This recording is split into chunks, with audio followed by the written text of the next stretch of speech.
Welcome to On the Precipice MUFON Contct radio program with your hosts CJ Arabia and Richard Bassett, where discovery, disclosure, and evolvement meet. We are on the cusp of evolutionary realizations, technologies, and awareness. So come along and share in the adventure of discovery of who we really are and where we are going.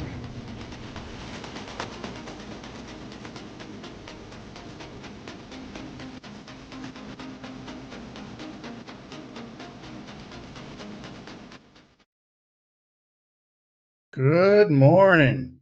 Good morning, good afternoon, good evening, good day. Wherever you're at. Hey, CJ, how are you? I'm good, Richard. How are you? Still getting over multiple colds.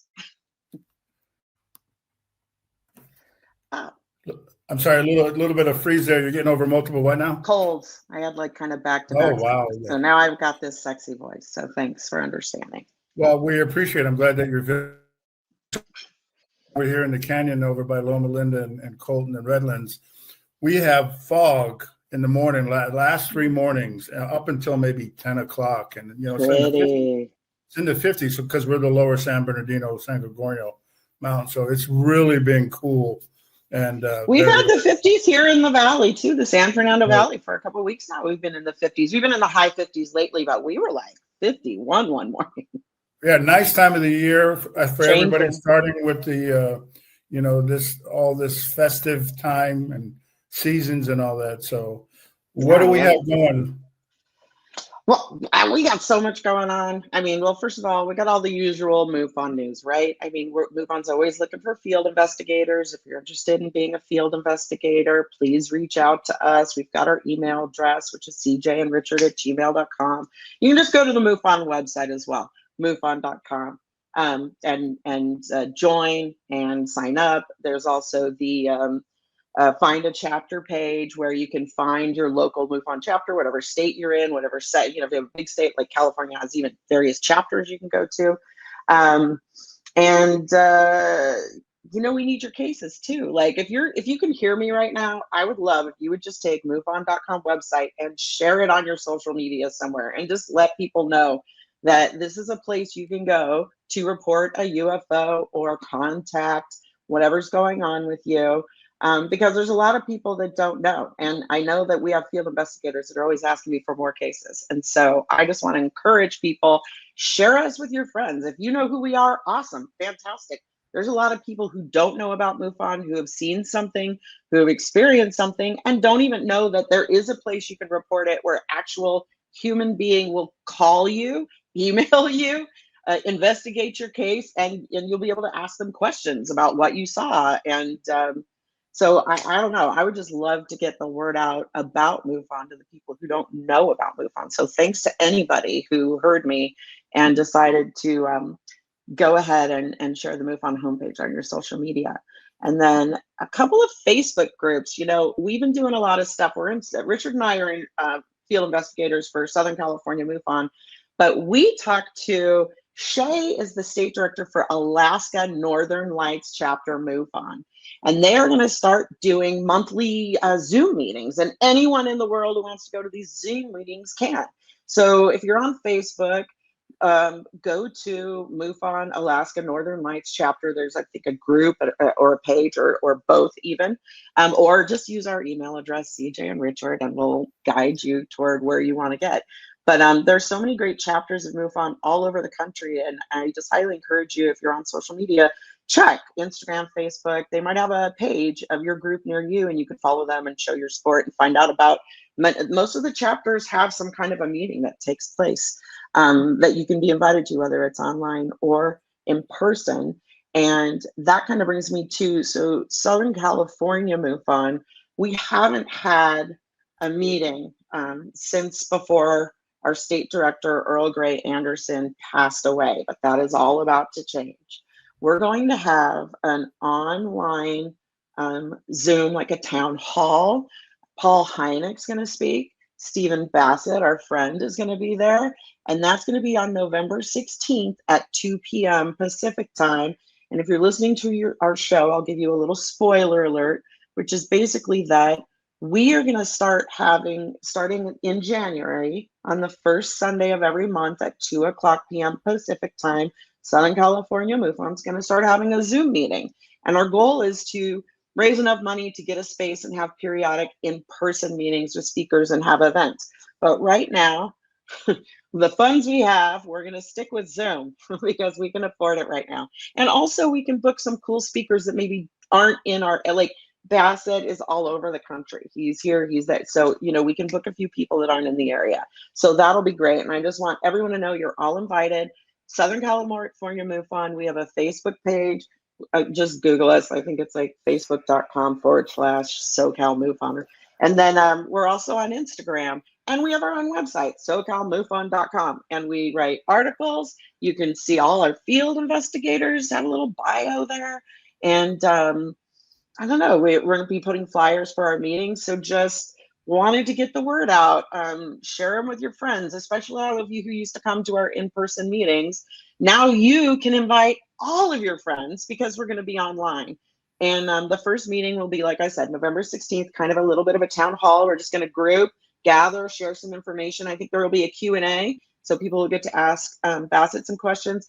And also those of us with Southern California MUFON, you're gonna be able to ask us questions about what's going on, where's our meeting? We're gonna answer your questions in person on the Zoom. So I'm very excited about that, that we're gonna be all getting back together again soon. And I think that's it. I'll throw it back to you. One of the things I wanted to comment, because it was a very important. So we are really interested, not only on this show, but in MUFON, hearing from people. So not only do we like you to send stuff to the show, to CJ and I, and we'll put up our email address there. But for those of you who've had sightings, the MUFON website allows you to make sightings. Those of you who've had experiences with Contct, abduction, whatever you want to call it, we really encourage that. We also have a number of groups that we'd like to share with you if you're interested in, online groups that you can go to. Those of you who want to talk to somebody about the situation. So it's very important because MUFON are citizen-based research and investigation correlated people who are very passionately interested in this whole subject.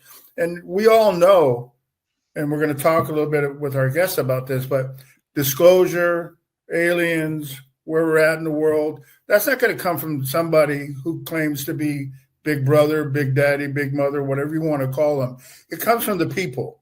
This is a grassroots, people-oriented organization, and that's the only way that we're going to get these things done. And we really appreciate people being involved. But I can't underscore the fact that MUFON, one of the oldest investigative citizen board investigative bodies, are there, and they've been there every day. We have all kinds of information. So please, anytime, any place, just let us know what you think and what you feel. So I really appreciate that. So anything else? Good job, Richard. No, yeah, exactly. I just want people to know, like, I want to say operators or field investigators are standing by. Like, there's nothing they want to do more than investigate your case and talk to you. And you might think it's just a little thing. It's just a small thing you saw. All right, well, if it's anomalous, if it doesn't fit in the boxes of an airplane, of a satellite, and you want to know what it is, report it to MUFON. If we figure out what it is, we'll tell you. And if we don't, we'll tell you that too. So yeah, I just thought great points, Richard. Anything else before I move on? No, I know we got a big show planned, so just moving things along. So just as you all know, we call ourselves on the precipice for a reason, and we're on the cusp of many, many things, whether it's, disclosure, discovery, development, realizing evolutionary changes, technologies, or whatever. We are on the cusp, and we here and MUFON want to be part of that. And our guest that's coming up is a part of that. So it's a very important place and time for us all to be. And, we were talking backstage before we came about the 3-Eye Atlas and all the things that are related to that. And one of the things our guest said that was extremely important to me is it's brought more awareness. it's brought more expansion of possibilities and ideas. And that's what I mean about being on the cusp. And we're going to talk about that a little bit later. Anyway, so one of the things I wanted to do, because we love to do this, I wanted to give an update because I just think it's cool. Recently, we had this on a podcast that we have, and this is Dr. Beatrice Villarreal and on the Ross Cohart Reality Check News Nation program. And the update that I wanted to give you is obviously just to give you an idea about what this Basco project was. With our segment with Beatrice Villarreal, she has a project called Project Basco, and it's research involving transit reflections from temporal space type objects that were captured from 1948 to the late 50s by astronomers at the Palomar Observatory. This research reviewed 300,000 plus glass slides that contain images from low Earth orbit involving objects that were captured in long exposure of 45 to 50 minutes in duration that were not detected in subsequent slides. Again, either hours or days later. These temporal and transient objects contain features that were consistent with artificial structure as opposed to any natural occurring thing, which was a really cool thing about it. The research that was done was recently peer reviewed, and it passed the scientific scrutiny and has been officially published in 2 scientific publications. Again, we're talking about huge, but just to let you know, this is one of the objects that was referenced. And the reason why I put this up is you can see these little blue plates. And what happens in a number of these plates that they were able to view, you see how much they're in a line like that? That was one of the anomalous things that they were able to detect, because stars, by the way, in pre-satellite days in our space in the 50s, didn't line up like that. So they thought that was anomalous. And the next plate was even more significant because it shows really what they were talking about. So if you look at that, these are 2 identical plates, albeit different time frames. The one that's on my left has a bunch of stars. But if you look to the right, there's a couple of the dots that are not there anymore. And that's the reason why that's important. And this exposure took between 45 and 50 minutes. So if they were passing through, you'd see streaks, you'd see all this kind of stuff. But they were stationary and isolated there. And the reason why this is really cool is because these 2 scientific publications published the results of this finding, which is astronomical, because the idea and the hypothesis is these are artificial anomalous objects that were in our orbit at times when everybody was seeing UFOs. They were seeing the stuff that was happening in 1952 over Los Angeles and all other things that were happening. And so these 2 scientific publications, the scientific report and then this publication of Astronomical Society of the Pacific, published these. And I just think groundbreaking stuff in terms of how in science, because that's what MUFON's all about. We're continually to move more, and science continues to help us to prove the existence of what we already know and already believe. So I just thought it was a really great. It is really cool. I was following her work for a while on those, and they're really amazing. The images are pretty amazing. And she, I don't know, and she's all over different podcasts about just what the community, not only the scientific community, international community, just like we had Francisco Moro on last time. His organization, that international organization, he even spoke about her during our last episode. The point is it's really been a boost, if you will, just like we were talking about the Avi Loeb and the 3i Atlas thing. Right. I mean, it seems like science. It's the conversation. It's getting the conversation going. And the timing of things are all coming forward. So anyway, what I also wanted, because we love to share updates, I also want to share a recent video, because these are ones that we have as interest. And let's see if I can do this the right way and share it with everybody. Even if you do it the wrong way, that's okay. Well, we'll see, right? It's like anything else. Well, it's cool. I hope it works out, because it's cool. All right, so here we go. What we're gonna do is I'm gonna share this screen because I really want you guys to see this. See, we have it here. Okay, so I don't know if you can see that. So that's the anomaly. This was done years ago, and it was floating there, and all of a sudden you'll see it. It's a cylinder, and it takes off. It's boom. And so, if I'm not mistaken, I believe that this was in Russia, and it was probably in the either 70s, I'm sorry, 60s or 70s. But again, these things have been going on the whole point, and one of the reasons why I share it. First of all, it's cool that we share with others, and we do things that are captured. Are a number of them are significant, but this aspect of our subject of ufology has been going on not only obviously for decades, but centuries, but multiple thousands of years. We have ancient texts, ancient writings, ancient paintings, ancient tapestries that depict all kinds of things like this. So I think it's cool that we are able to share this with our people, and it is. Right. So one of the things we also like to do is we like to suggest and recommend just different publications and books, because we think it's important as people who are scientific based that we continually expand our information and our horizon.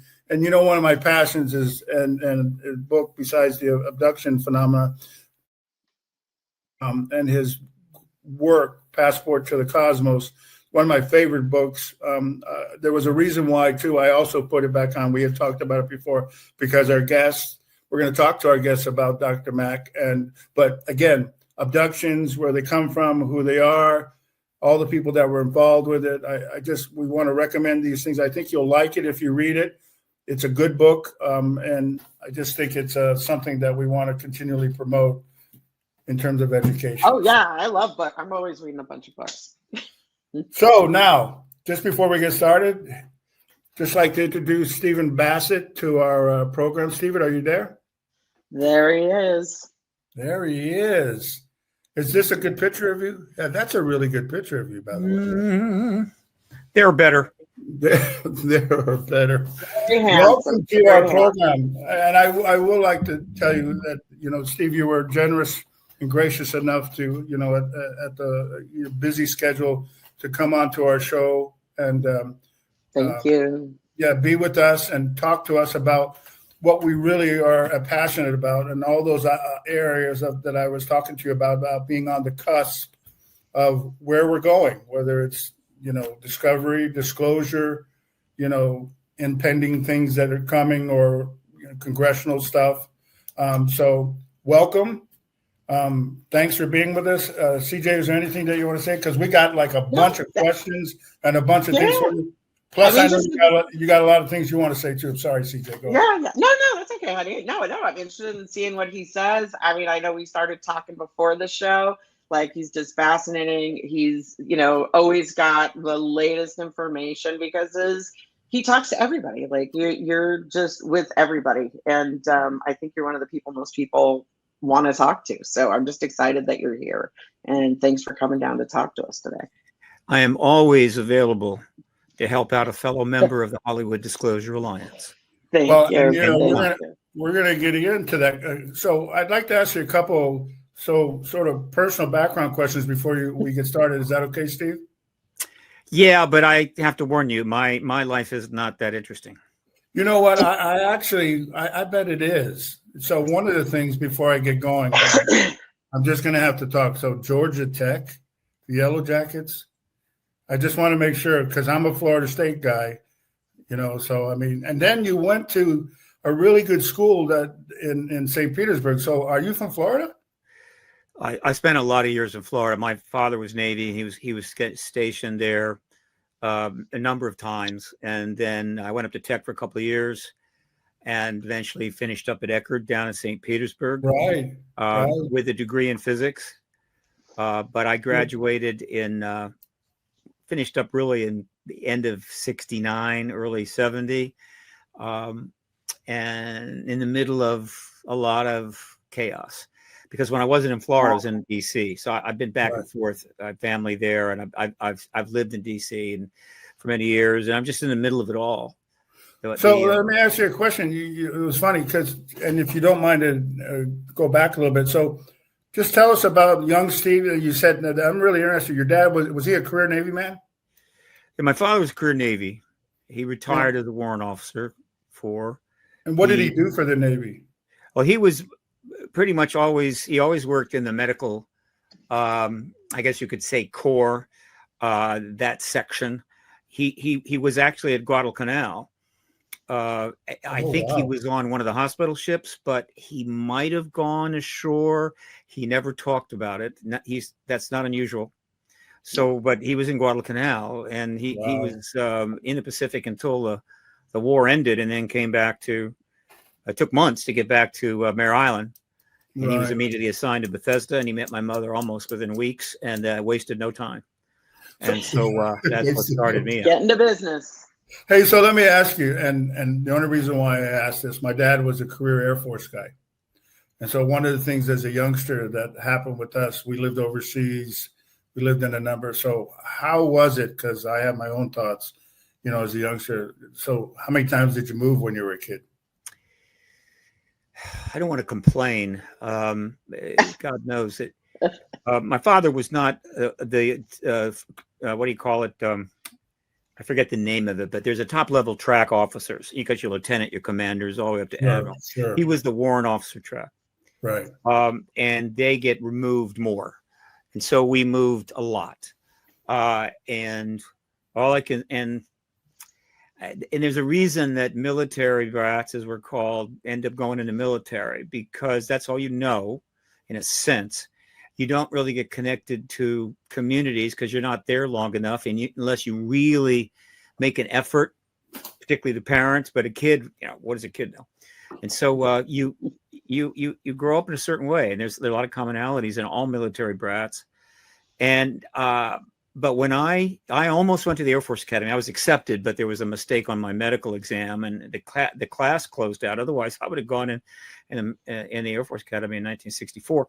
But in this case, when I finally got going in college, it's the middle of the Vietnam War. It was the middle of the civil rights movement. It was it was assassinations and very, very intense activism and everything else. And I was a very immature kid, and so I got overwhelmed by it, frankly, and really didn't know what the hell to do with myself. I had a degree in physics and didn't know what to do. What I needed to do was go get a PhD. And I think something inside of me, somewhere down there, sort of knew if you managed to pull that off, and I was not in good shape, you were going to be an average physicist, in which case you would have been like taking care of the equipment, polishing up, the equipment stuff, and so I didn't go any further, and I just sort of drifted off into life. That time seemed to really affect you, though. I mean, because with your work in lobbyists and Congress and all that, it sounds like that turbulent time. And stop me now. I'm just trying to see what made the man that is Steve Bassett. It sounds like that actually did have a lot of influence on what you eventually are doing. Am I wrong about that? Well, I came of age. Yeah. You come of age just after you leave high school, basically. And you either go to college or you get a job, and you go 18, 19, 20. This is when you're coming of age and trying to figure out and your parents are hoping you're going to move out, what you're going to do with your life. It's an incredibly important time. I came of age in 1964, and that continued all the way through that decade. And it was let me tell you, tune in, turn on, drop out. The sex revolution, drug revolution, all kinds of activism was going on, and I just was not. I didn't have the maturity and the sophistication to deal with it, and I just sort of wandered around, not knowing exactly what to do. It was a mess. A lot of people had that problem. A lot of people turned to drugs because of that. Drugs, it just wasn't a fun thing. They would turn into it because they were not in good shape. I did not. Ultimately, I turned to sports and stuff and tennis and things like that. So it definitely shaped me. And what it did was it sent me off into sort of an unspecified space, kind of orbiting, life, not actually able to decide where to park down. And a lot of people in that era got it worse than I, including the ones that went to Vietnam. They went to Vietnam and then they came back. Which added a lot of other issues, but especially Sure. military people who were background. So the result is when I finally figured out what I wanted to do in life and was prepared to absolutely commit to it, which is what you need to do to have the fullest possible life. You have to commit to something intensely. When I finally did that, it turns out that all of the exposure I had to activism over those many, many years, watching it, participating to some degree, there was a reason. And the reason why my heroes were the activists. They're the ones that I sort of admire and go, oh, yeah, that's really great. Not sports figures, not Nobel Prize winners, but the activists. Not surprisingly, when I finally found my calling, it ended up being activism. It came late. And I'm lucky because all the sports I did to keep myself sane bought me a lot of years. And so here I am, practically 80, doing what I want to do for as long as I want to do good it. at it. Wow. That's the long and the short of my life. As you can see, there's no doc there. There's no biography. We'll see, right? No, I'm only kidding. Hey, a lot of folks this. So let's take a second to go into the idea of the subject that we are wanted to focus on. So have you ever, I'm just curious, have you ever had a sighting that you would consider anomalous or have you ever had any type of anomalous contact experience that initially, and then we'll get into why you ultimately got into this advocacy in this particular subject. So please, any sightings or contact in your whole life? He's a unicorn. No, he's a unicorn. He is someone who fully believes in UFOs and has seen nothing. Well, I don't believe in UFOs, dear. Well, they're real. I became convinced of the evidence, just like I'm convinced that relativity is the current fundamental theory of space-time. I believe is a term we need to stay away from as much as we can. I chose this issue, and I ultimately chose as an activist because intellectually, I did study physics. I might have gotten a PhD. I was a lot smarter back then than I am now. I'll tell you that. The point is that it was obvious to me on common sense when I was a teenager. And then as more information came out and this thing turned up, it was clear that it was clearly an extraterrestrial or non-human phenomena. But so what? I for whatever reason, I didn't go, oh, I got to join MUFON. I got to do this. No, I just kept drifting on and orbiting, right? Just going around and around. But it was always there. As you know, it's been coming out steadily in one way or another for the last 80 years. So I early on, hell, when I read Betty and Barney Hill's story in the magazine in '66, I'm going, of course, they were abducted by these non-humans. I had no bias. I had no religious bias. I had no intellectual bias. I had no reason to, how would you say, to just put aside what I was hearing and seeing and not give it a proper scrutiny. And so it was not easy for me to jump in, not hard to jump into this issue at 49. I was absolutely certain there was an extraterrestrial presence. But what I didn't understand was why hasn't the government confirmed this?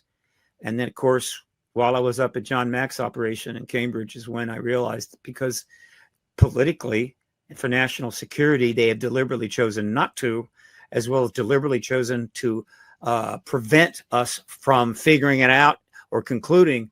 And that this ultimately, by the time I got involved in 1996, was no longer acceptable. It may have been for a long time, but by 96, it was simply bad policy, dangerous policy. And everything that's happened since 96 has only confirmed that. So you if I understand, so you are a science person.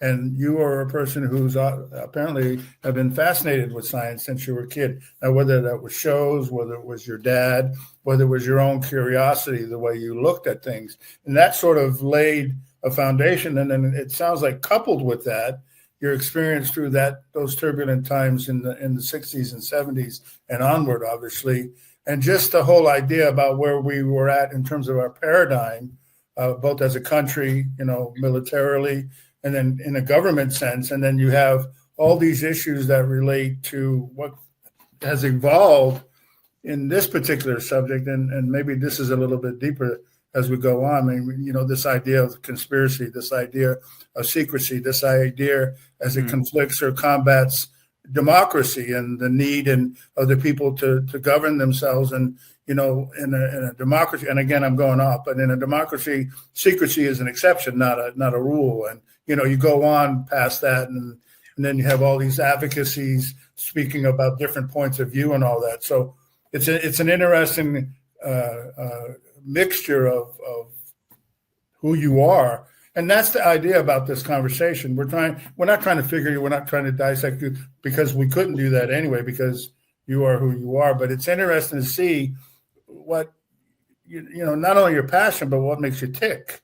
Where are you going? Because so for instance, I mean, because you said something when CJ mentioned, so what is your thoughts about who they are, or what they are, or what it is, or in terms of this UFO, UAP, these beings, and Ken, this goes into Dr. Mack's work a little bit, but what's your thoughts? What's your personal feelings about that?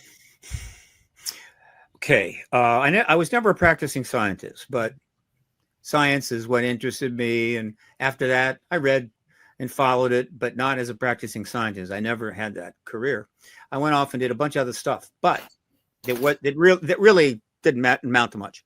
However, I've now been in this field for 30 years. I've had a full career because I've managed to stay alive. And so I've had a full career. So I think anything that happened before I entered this field, I'm not interested in it. I don't care anymore. And I don't want anybody else to care. Just, the last 30 years.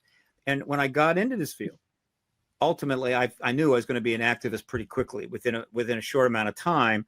And I figured that all out while I was volunteering in Cambridge with PEER, John Mack's group, Program for Extraordinary Experience Research, which is no longer here, but was an important thing. And of course, John isn't either, and that's very sad. So I am an activist, pure and simple. Now, I did call my organization Paradigm Research Group. It wasn't just to be difficult, but I'm not a research organization. Why did I call it that? Because when I got the idea to register as a lobbyist, because nobody else was stupid enough to do it, I called up a couple of organizations that were basically research that I knew some people. I said, look, I want to sign up as a lobbyist for you. I'm going to put you down as an entity that I'm working for. No cost. It's all free. It's amazing how much cooperation you can get when it's free. And so I had a number of these, up to 8 or 9, and that's why I called it Paradigm Research Group. But it has always been an activist entity of which lobbying was a small proportion, right? Because you couldn't lobby this issue back in the 90s and the early aughts. I mean, you could call yourself a lobbyist, you could even be registered, but the idea you're going to be running around the hill lobbying, oh no, nobody wanted to talk to you.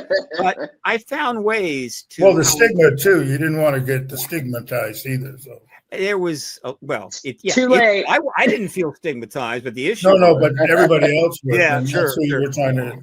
So what I have done is a whole range of things that all come under one heading, and that is activism.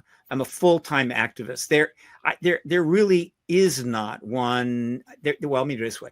For most of the last 30 years, there simply wasn't one. There really never was one. But there were people that were doing things that had activist impact to some degree, and a little engagement of the government here and there and so forth. But in terms of every other movement had plenty of them. The environmental movement, civil rights movement, you name it, they had them, but not this. Why? Because what? You can't get paid any money. The government's not going to talk to you. The whole thing is stigmatized.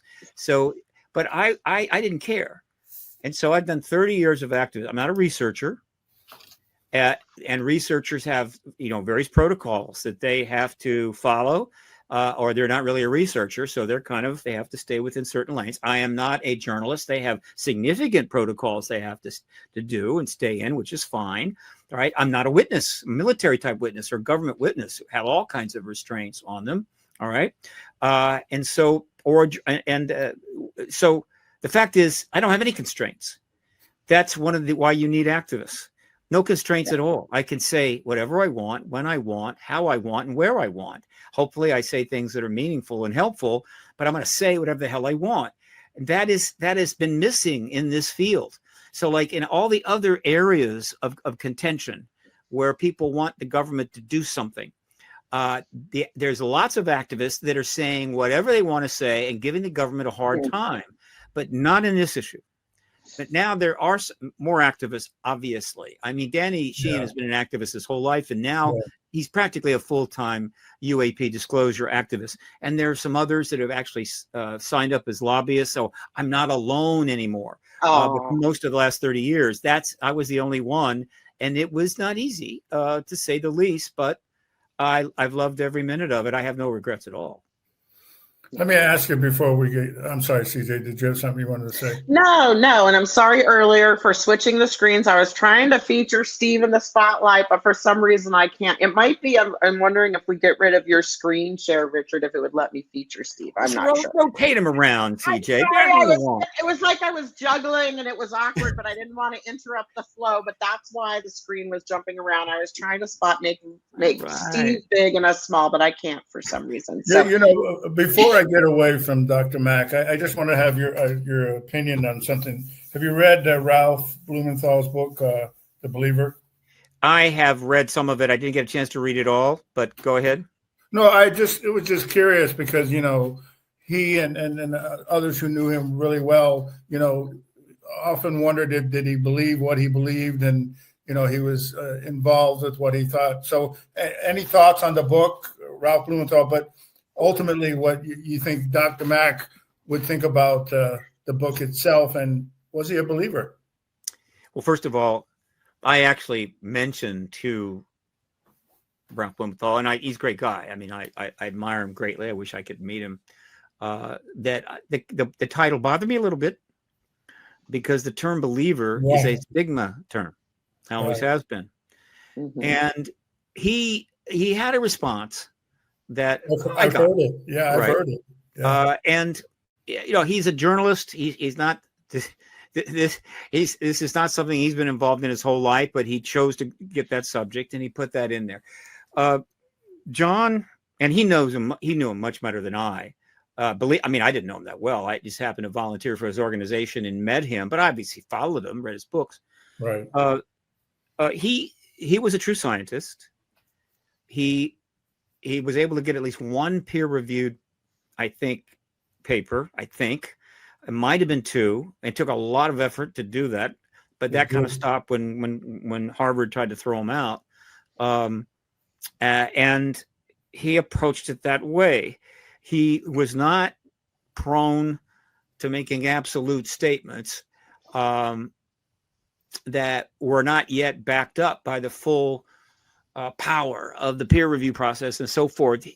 But if you read between the lines, it wasn't hard to know or figure out that Dr. Mack knew damn well that the contactees we're dealing with maybe the odd exception, we're dealing with extraterrestrials or non-humans, and what they look like, and these ETs, I call them ETs because that's what they are, told these contactees they're from other stars. So as far as, and I believe the contactees more than I believe most other people, and so he understood that, but he also understood that the situation for these people, even with someone like him doing some research, but eventually that he got hammered on. I mean, he really did get hammered. He understood it was going to be a long time before the truth and science of Contct was going to be manifest and fully confirmed, and that these people were going to be in limbo until then. And he was absolutely right, because it's now 30 years later, and they're basically still in limbo, but they're close. They're getting close to having their day. And we could talk about that. And so he was careful, and that's fine. He was not an activist. He didn't need to be an activist, and he wasn't saying he was a believer either. And that's the funny thing about the book. Am I right? Am I wrong? I'm sorry to characterize it, because I know Ralph Blumenthal and others have mentioned the idea about that particular comment about the book. Whether was it an oxymoron? Was it a play on words? Was he really a believer? Or, ultimately, I think it talked about the true scientist that he really was. And similarly to what you said, the science, when he looked at it and he delved into it, ultimately resonated with a picture that, as a scientist, I believe. Now I'm asking your opinion. Do you agree with that? I think that Ralph used that title for a reason, based upon his engagement. And I really think that Ralph did not fully appreciate the history of the term and how it has carried along with this issue all these years. I don't think we got that, and that's okay. That's all right. The book is what matters. It was a paean to John Mack, and there'll be a movie one day. A real one, narrative fiction. The work that he was doing should have led to a Nobel Prize, but obviously it didn't happen. So, but if it wasn't for him, I wouldn't be here. If he doesn't write the book Abduction, and I don't read it at this critical point in my life when I'm having a massive midlife crisis and I can't afford to buy a red convertible, if I don't read that book, I probably can't do what I did, which is simply get rid of almost all my stuff, pack my car up, and drive to Cambridge from San Luis Obispo. I visited some people on the way, and set up with some of my remaining money to volunteer for an organization regarding Contct. Even now, when I look back on it, I'm going, was I guided here? Was there a third party involved in this? Because how in hell did I actually get myself to do it? What came together? Because by any reasonable assessment of my situation, I can't imagine you doing anything else. I can't image what else you'd be doing now. right now. You bring up a very good point, and then this is my particular thought on what you're saying. It takes many pieces in a puzzle to complete the picture, and we all have a part in what we're trying to say or share or just have people understand. Now, it's their decision, obviously, whether they're going to believe what they see the puzzle. And so, obviously, your work, just like some of the science work and some of the other advocacy and some of the podcasts and some of the cases we talk about and the sightings and the science-based stuff that's evolving and the James Webb Telescope and all the things that are out there, it needs to have all these components, in my opinion, to further support not only your contention, but the contention that we tried to share on this show. And it sounds like, it may have taken all that time, but, you needed all those things to get to where you're at right now. Just my thought. Well, yeah, look, there's a list of things that led me to make that decision in 1996. Okay. But I assure you, when I got involved, when I went down to DC, I did not think there was a chance in hell that this issue would still not be resolved 30 years later. I am still astounded that they were able, the managers of the Truth Embargo, God bless them, wherever they hang out, were able to pull it off. As time went by, I, again, was incredibly impressed by this. I still am. I'll say something I've said many times. I knew there were ETs here when I was 17. I didn't jump into it. I just knew it. Hey, it's obvious. Just read the news, okay? Read a few books, no problem. So when I got into this issue, the idea is we're going to finally see ETs, or they're going to... No, I got into it because I was irritated that the government was not telling the truth about this. 1996, which is almost 40 years after Roswell. And I went, this is kind of important. And there were some other aspects of it, too, that I didn't fully understand. I could have gotten into it for a while and then kind of lost interest or gone, what can I do? I realized how this was going to be brutal. It was not going to end too soon. After a while, I realized, okay, they're not letting go easily, except, and this is where it gets interesting.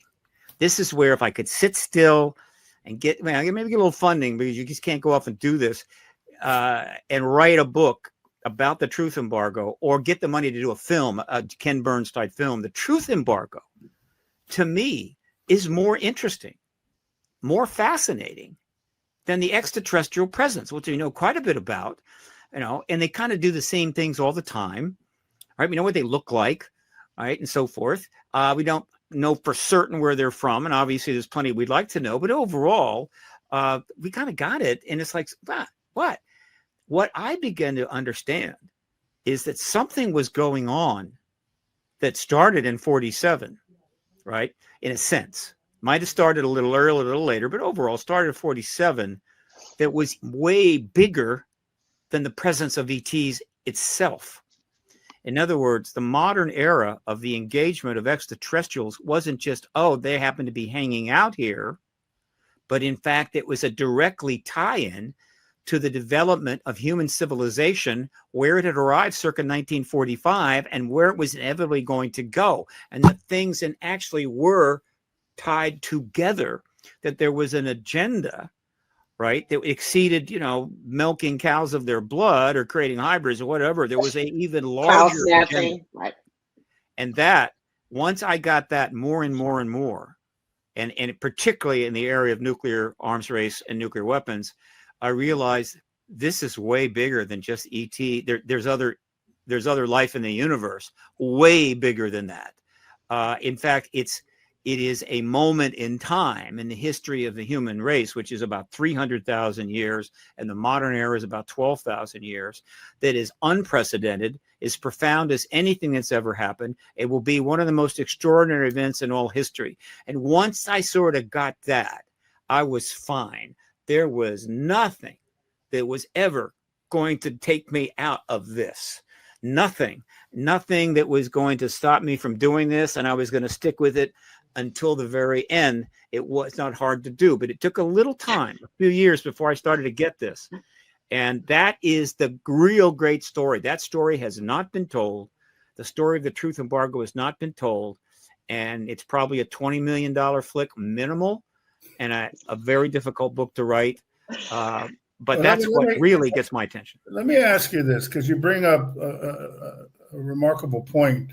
And I think a lot of people who've done a lot of research in this. So we all realize that after World War II and what was happening, around the world politically, and the communists and all that Cold War stuff, and then the decision by our political people to create organizations that ultimately, whether it was the Air Force, the CIA, the Atomic Energy Commission, all that was going on, and it sort of morphed really fast from the late 40s through the 50s, and then at some point, and maybe this is where you're going, would turn to a secrecy issue and a counterintelligence issue in terms of discrediting and obfuscating and all that.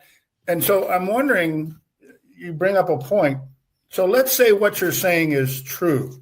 And what I mean by that, the real question is not that they've been keeping a secrecy about a technology or whatever, but that the real story is who we really are and how long these things have actually been going on and what the civilizations have been actually experiencing underneath in terms of the people in political power have known. And all of a sudden, the true story or the real story or the big story is something even much more significant. And have I got what you're saying? And therefore, the secrecy has only fueled that to hide the real overarching thing. Am I wrong about that? Or well, let me help. Let me maybe phrase it a little differently. Real story, not a phrase I would use. Backstory, sure. there is a backstory to the modern era of contact that may go back, well, to the earliest days of civilization post-flood. Okay. What was going on prior to that? Who the hell knows? Though logically, using simple common sense. Why not pre-flood? Why post-flood? Well, he's probably saying pre-flood too, but he's only using that. I'm thinking. Right. I'm sorry. Go ahead, Steve. You asked. Well, there was a catastrophe that pretty much shook up the puzzle box. All right, and we had to start over. So what we know about pre-flood is limited, but common sense says that any species, including us, who had star-to-star capability, is going to explore the universe. That's what we would do, and they would see planets that, and the planets they'd be interested in would be the ones that have life.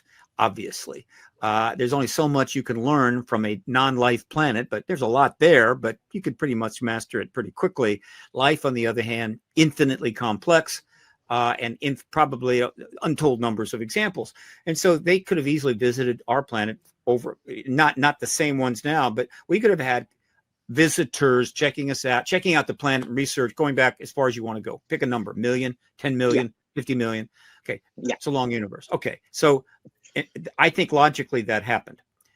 Then the flood comes, and that kind of slows things down. Whatever was going on is kind of pressed back. And then we start again and very rapidly start developing tech and advance. In just 12,000 years, we've gone from the early basic civilizations that we know, and we always tend to underestimate them, to a spacefaring, quantum mechanics understanding, space-time understanding species in just 12,000 years.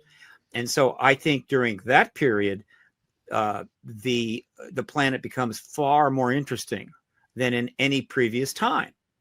And so they're not just, here checking out the flora and the flora and the fauna, taking a little DNA from some reptiles or insects or whatever the hell.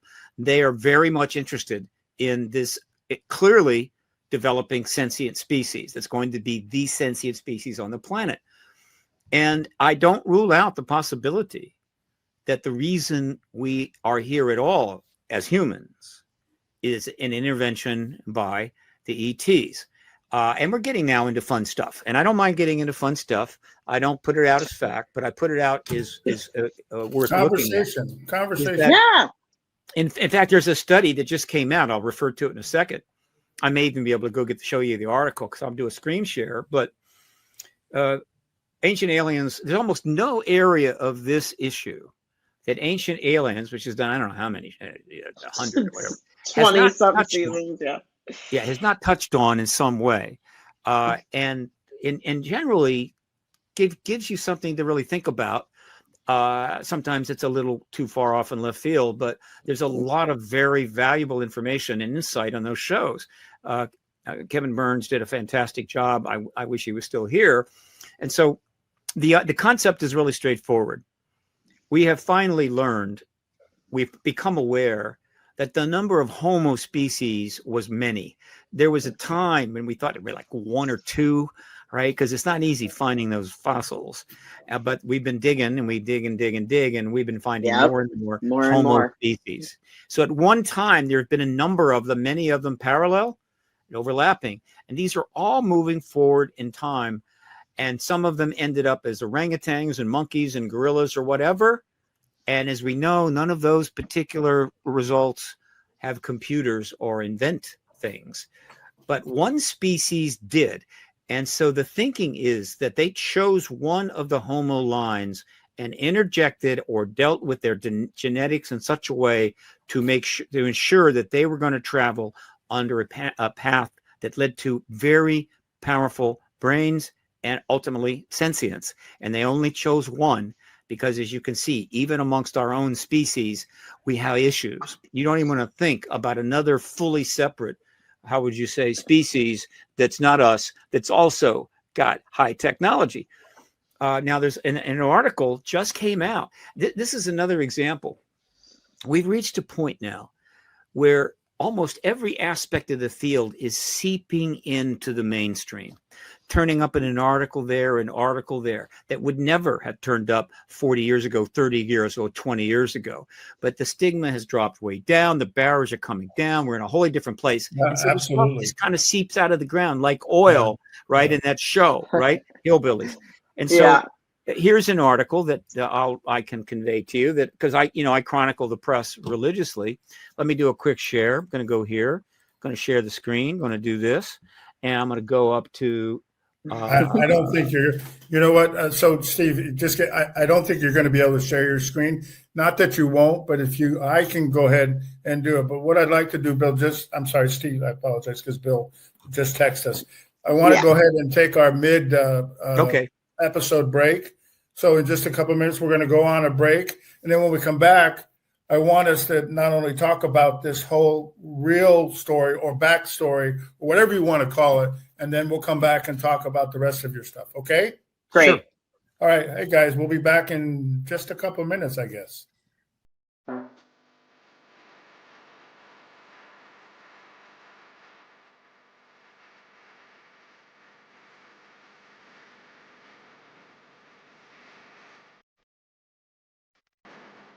Hold on to your seats, Cosmic Explorers.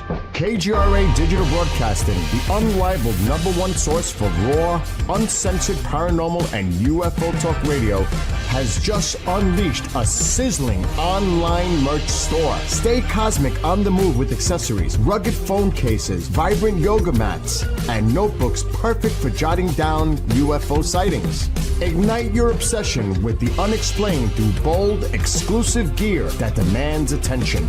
Kicking off with the Supernova, the store launches 2 heart-pounding collections, KGRA Digital Broadcasting and Bishop James Long. Every item you grab helps power the network and its groundbreaking shows. Stand with the truth seekers. Act fast, score your stellar swag, and join the uprising today.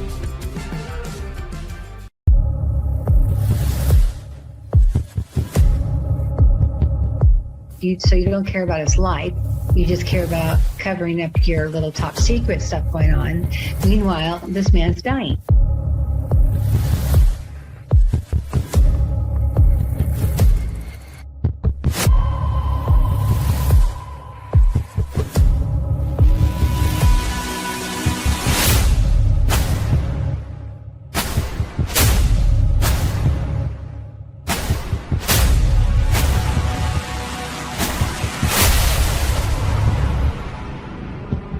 How dare you put these people in the military to defend us, and then when they come out, you just kick them to the curb.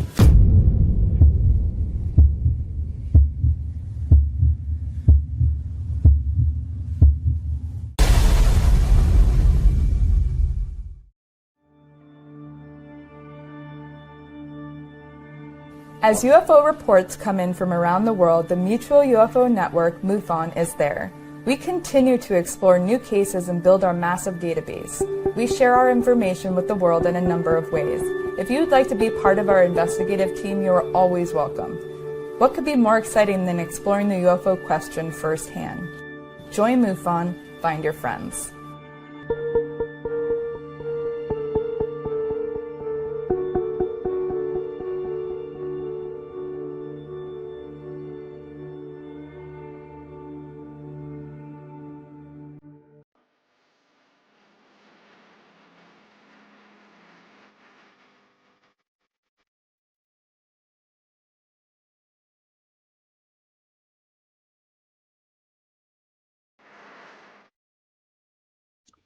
Well, we're back. You know, I'm often, CJ, amazed how quick the first hour goes and that we talk and, when we get into these conversations. So, hey, Steve, so I think Bill has actually been able to fix the issue.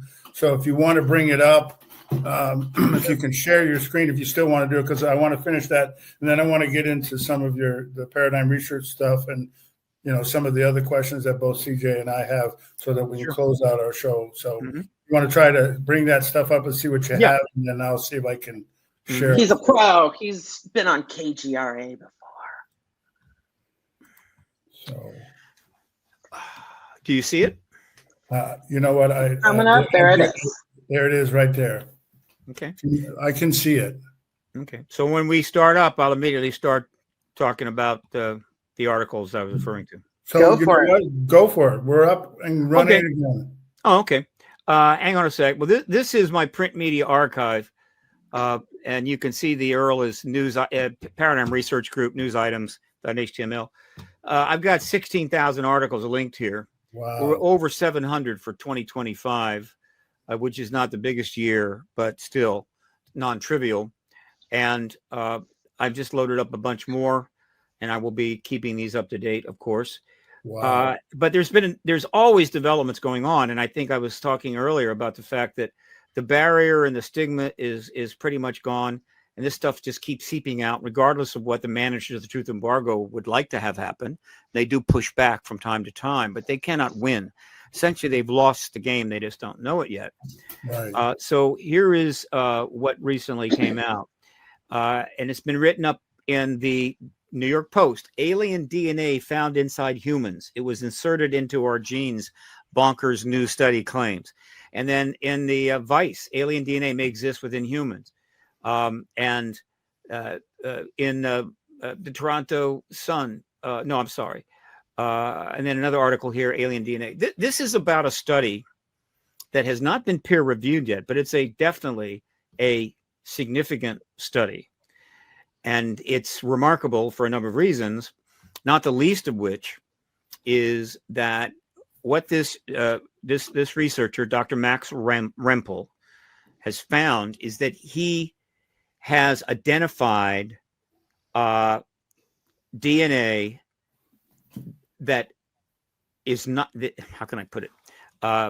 Essentially, DNA that's not, he has found individuals by looking for it who possess DNA that does not come from either of their parents. Right. Isn't this the whole issue about this thought, especially in science recently? We're not able to determine or not determine whether that junk stuff that they have in there, because we don't have, Gary Nolan talks about this a lot. He claims, no, we don't have any definitive research on alien DNA, but yet we don't even know what the rest of the stuff that we call junk even means, because in our mind, if it doesn't fit this box or this thing, then it's junk, but in fact, it may not be junk. And that's the stuff about these articles, because I've read a couple of these articles. We just can't I'm read not it. so sure about that. I think the junk DNA is another issue. But here's the thing I didn't mention. He studied, and again, you can do this now. There was a time you could not do this. He basically studied people who claimed that they were being abducted, right? Contacted, right? Dealing with ETs. Right. And these are the ones he looked at and found there was DNA that came from neither parent. And so he's opened a window into the issue of possible genetic manipulation. Virtually the only study that's gotten this far that I am aware of, but there's other things that have been going on, but this one is closer to possibly making it to peer review. And so it's another example of how the fundamental issues that have been brought up over the decades that people dismissed or ridiculed, it just about every damn one of them is eventually going to come back to bite them, because it's going to prove that it is legitimate. So this has supporting the idea of alien DNA, which then supports the idea that maybe the reason that we evolved as the lone sentient mega brain of the homos was because ETs wanted it. And you can imagine why they would. But in any event, there's that. This is just one of a number of developments. Right. And I know that there was this other thought for some researchers who were trying to study that when they got people who they believe were hybrids, i.e. a mix that they're claiming to be of some species that are not from here, that was the idea. Let's study their DNA to see if we can somehow identify something like you have talked, because I think this is the premise of some of those hypotheses, that if there's something unknown there, then it could possibly be that. That's why I think Dr. Nolan mentioned that how would you know if it came from whoever, because in order for you to know that, you'd have to have a species that you know is a species. You'd have to be familiar with that DNA. Right. You'd have to have something that you can compare it to. I'm not saying that it's not there, and I'm not saying. So again, the good thing about it is it's a science, and we're looking at it, and it's becoming open. People are thinking about it. So I'm sorry. Go ahead, Steve. Well, the issue of hybrid is tricky. Let me just get my camera right. There's some confusion there.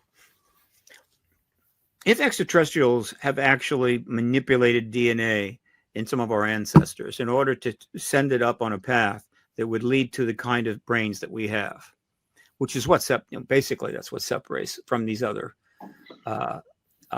species, right? Neanderthal, right? It's the brain. It's pretty much the brain. What even the modern outcomes of monkeys and orangutans and so forth, it's the brain. There are other species with substantial brains. It's not simply limited to a bipedal entity like us. The brains of some of the cetaceous species are extremely advanced, right? They are very, very smart. They have tremendous brain capability. However, they live in the ocean. They live in water. And so no matter how powerful their brain is, they're never going to make a computer. But they could become we could actually have a relationship with them down the line. And they're working on it. They've been working on it for years. But there's only one species on land that has that kind of brain, and that is us. And so that is essentially creating what is sort of a hybrid. But that should not be confused with the hybrid reports coming from contactees, in which they are doing straight out alien human hybrids right now and gestating them in boxes and or cases in rooms that the contactees would walk into and see. Not just one or two. This is a common report. Now, that's advanced stuff. You're not going to see that being testified to Congress anytime soon. And there was a time when I wouldn't talk about it.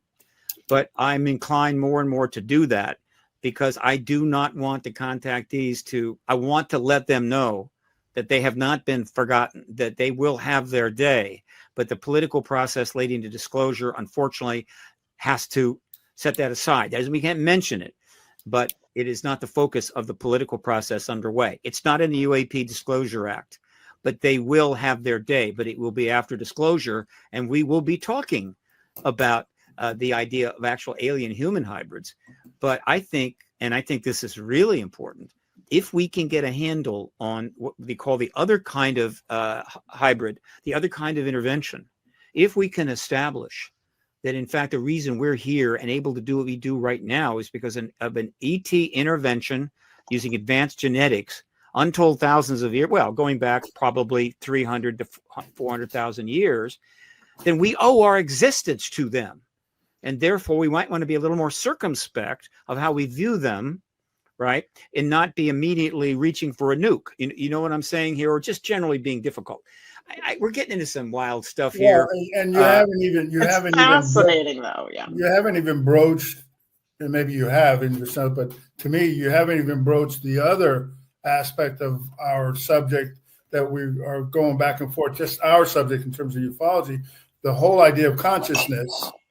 And not only the brain and intellectual aspects of a being, but you talk about this ability to know that there's other intelligence, whether it's in the water, it's in the air, and maybe they're not as evolved with that. But even the idea of the consciousness thing, that's a whole nother area that we continually to try to understand. And again, in a scientific sense, we don't even understand how they, if it is they, and maybe we do, and it's not me, integrate with a biological machine that they're calling a ship, and yet it is a being of some sense, a sentience or an intelligence of some sense that they're able to integrate with, whether through telepathy or their own integration. And I know I'm getting off. The point is the whole idea about who we are, what we are, and our intelligence is a subject that we need to hopefully not evolve ourselves. Maybe it is an involvement to that, but this goes in hand in my feeling about what you had said earlier. The true secret the true obfuscation for all of this is the fact that there's so many other things that are going on that the controllers and the puppet masters, or the people who believe that they have the better interests of our populace in sight, don't want us to know any of these things. And so I know I'm getting off on a tangent of that. I want to come back, though. I know we can go down this hole. I want to come back to not only your Paradigm Research Institute, but a couple of the projects, and then even the disclosure and the citizen, because I think there's a lot of stuff that you're doing in terms of advocacy there. Let me ask you a question. I know you created the paradigm early on. What is Project Shiftstorm? What is that? Look, that was and that's kind of up there. It's one of the things I did. That was in the very early stages of that UAP disclosure first run. Did that also go back to the citizens hearing stuff in the early 2000s? No. That wasn't an early thing? Okay. The citizen hearing was 2013. Right. And that was my biggest project, and that was the most funding I ever got. I haven't even come close to that since. When the UAP Disclosure Act was introduced by Schumer in 2023, he brought it up about 30 some days after Grush testified. That was no coincidence. Right. It was a big deal, and it is still a big deal. And so that bill, probably because of the heat, not the heat, but the interest that the Grush testimony had created, which really set things alight there. We were really cooking. Yeah. That bill got slipped into the Senate version of the NDAA, National Defense Authorization Act. And the reason they do that is because if you can get it in the NDAA, it's a pretty important bill. It's got to get passed. Yeah. And so it might just have a better chance of getting through. Okay. Yeah. This is standard politics. Well, we learned pretty quickly. Well, not right away, but we soon learned that was a bridge too far, and that major pushback was underway, that people were contacting high-level people in the House, demanding that bill be gutted or changed or whatever.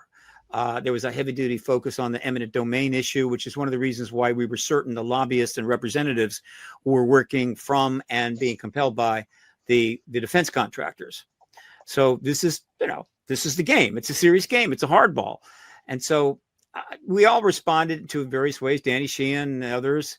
My little thing was to create a little quick thing called the Shiftstorm, in which I put up a page educating people to the fact that one way to reach the members of Congress, besides sending a letter or doing the old email thing, is that you can Twitter tag them. And so the Shiftstorm was about how you can Twitter tag certain people that were directly involved in the bill at that time, with your desire to see that bill passed. Right. And I listed all their Twitter handles and all that kind of stuff, or X handles, and that was Shiftstorm. Obviously, the bill was gutted, and so that's just now a project that I did once, many projects. It's no longer active. But the reason why I bring it up, because the whole point of it and where we're at today, because the question now is, it's been 2 years since, or in its third cycle, if you will, this NDAA cycle. And we know in December, it's going to ultimately be signed. And I know that there's... Whoa. No. The NDAA is a bigger... Will be signed, but the the Disclosure Act is... Right. No, it is. And that's where I was going with it. So we know the bill is ultimately going to be signed, but what aspects of it relate to what we're talking about is clearly diminished. So as far as I know, and here's my question, and I know there's been some comments back and forth, and there was certain things added, even though the disclosure part was not added to it, there was certain things added, and then what was added, and then where do you think, is it done? Is it died? Or are we going to have to recreate it or call it something else? Because that's how it happens in your circle of life and work. So here's what I believe is the case, and it's actually non-trivial. In other words, I'm not as upset about this as others. The UAP Disclosure Act was called the UAP Disclosure Act. The word disclosure was in there for a reason. That was Chuck Schumer's way of letting us know he's paying attention. All right.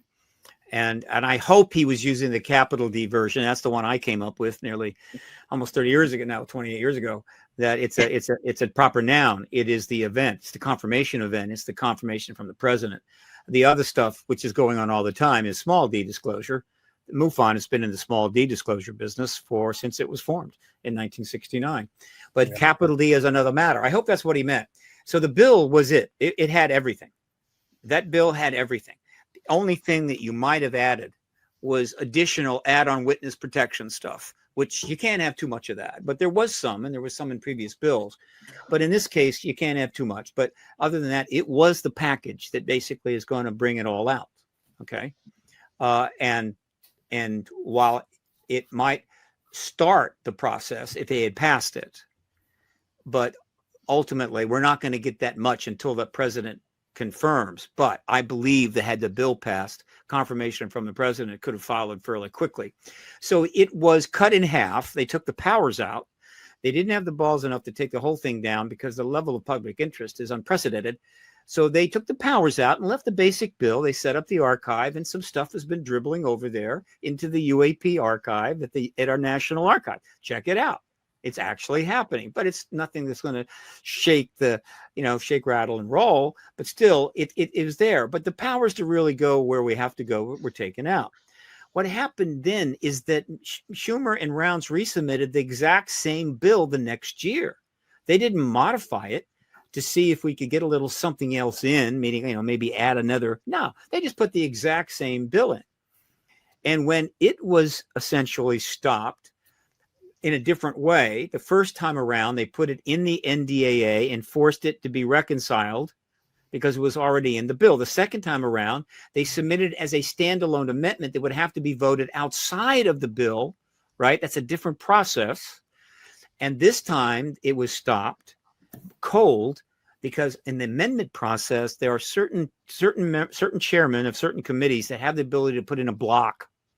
And they found that a block was put in. We never found out who it was.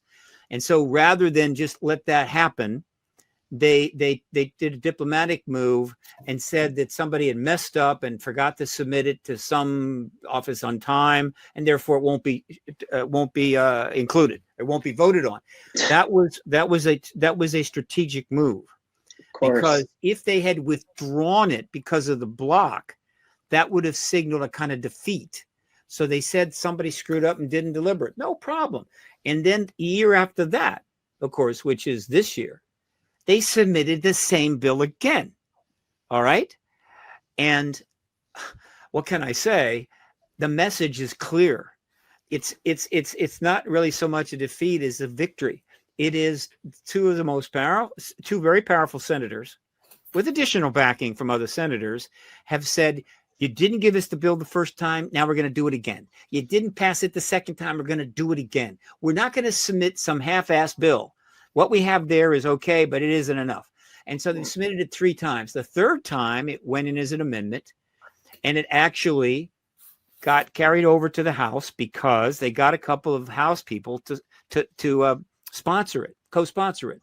And Representative Burleson, who I like very much, and I think is one of the most important people in this issue now, agreed to be one of the co-sponsors. However, once it was agreed to be sponsored, then it has to go into the markup. And so here's the deal with that.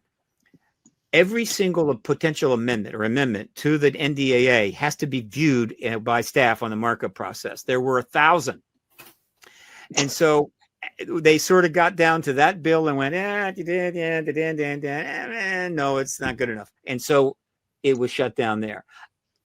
Believe me, it wasn't about good enough or bad enough. It was like, that's how they could stop it this time. Right. They're going to resubmit it again next year.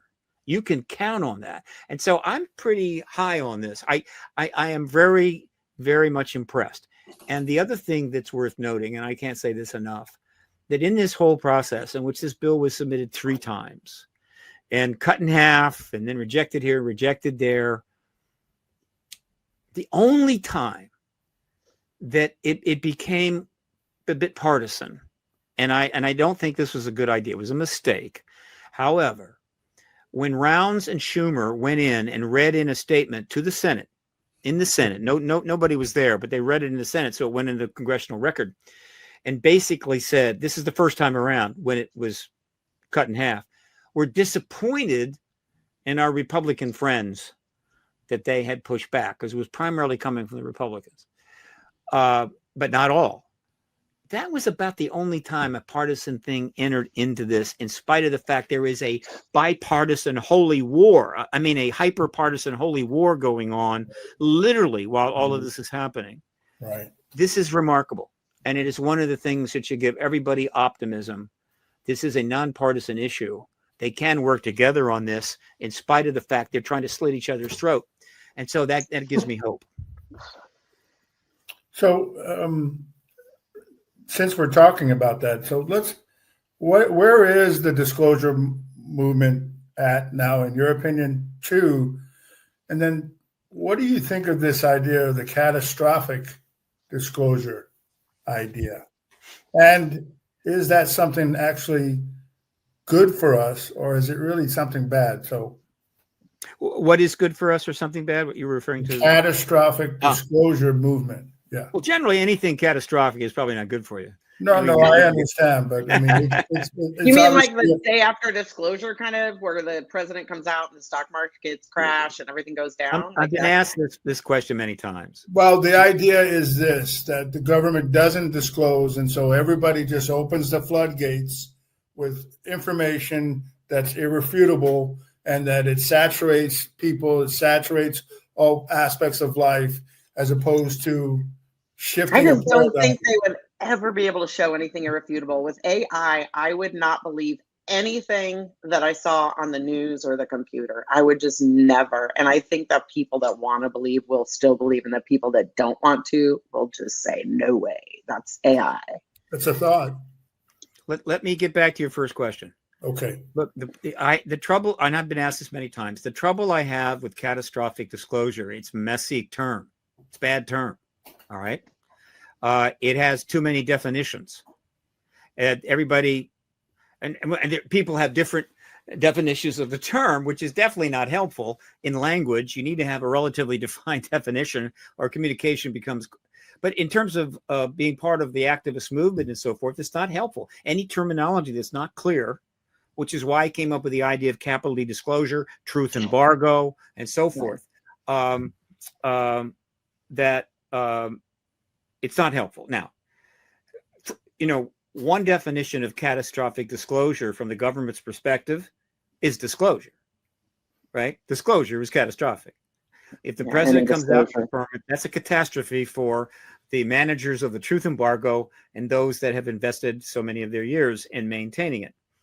Another form of catastrophic disclosure is one that is for ET forced. In other words, it's a force majeure.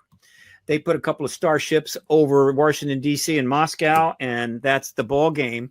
And that would be viewed as catastrophic, and rightly so. So that's another definition. Another definition of catastrophic disclosure is that it's not done responsibly, that it's chaotic, and it doesn't have the proper legislative structure. It doesn't have the people in Congress on board, and so forth and so forth. And maybe not the White House, or whatever the hell. It's a mess. It's not responsible. I totally agree. That would be well, I don't think catastrophic, but it would be messy and not productive. Well, the whole reason why we are having these bills passed and we've sent these offices up and all this legislation and hearings are going on is to create the very structure that allows for responsible disclosure, which is what is meant in the UAP Disclosure Act as a controlled disclosure plan. A lot of people jumped at that when they said, controlled disclosure plan. What they meant was simply this. It has to be in a controlled and responsible way. We're not going to be dragging stuff out on the White House lawn to go through like a rummage sale, right? Or putting it up for sale. We're going to do it in a responsible way, but we will do it. And eventually you will get it all. And so catastrophic disclosure is an irresponsible disclosure process. And then there's the fourth definition, the one I hate the most. And that is, even if we have a responsible disclosure of the information, the whole thing, right? Even the tough stuff, right? the human hybrids, alien hybrids, the contact, the abductions, the massive secrecy, the abuse of funding power, and God knows what else, all of the various things the government has done, that if we get that, it's going to be so upsetting that people are going to get very angry at their government for lying. Yeah, I think they already are. Or people are going to give up religion, go crazy, start taking drugs. They already are. They'll stop believing the government. They don't believe the government. And so no, it's a trust issue. It is. So it's like, I'm saying it can't get worse. It can only get better. And so again, all of these definitions are interesting, but the term is being thrown around like a ping pong ball. And so it does. I don't work with it. Okay. So let me ask you this, Steve. So this is the world according to Steve. Okay?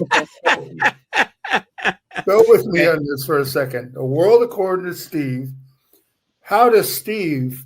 And it's a good discussion.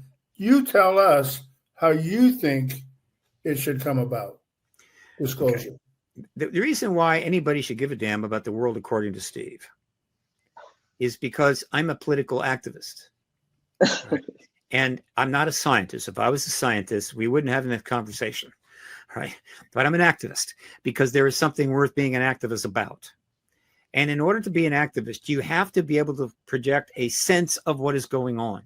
Even though you don't know it down to the granular level, you have to be able to provide people a sense of what is going on so they can make a decision as to whether they want to support the movement and get to a prize.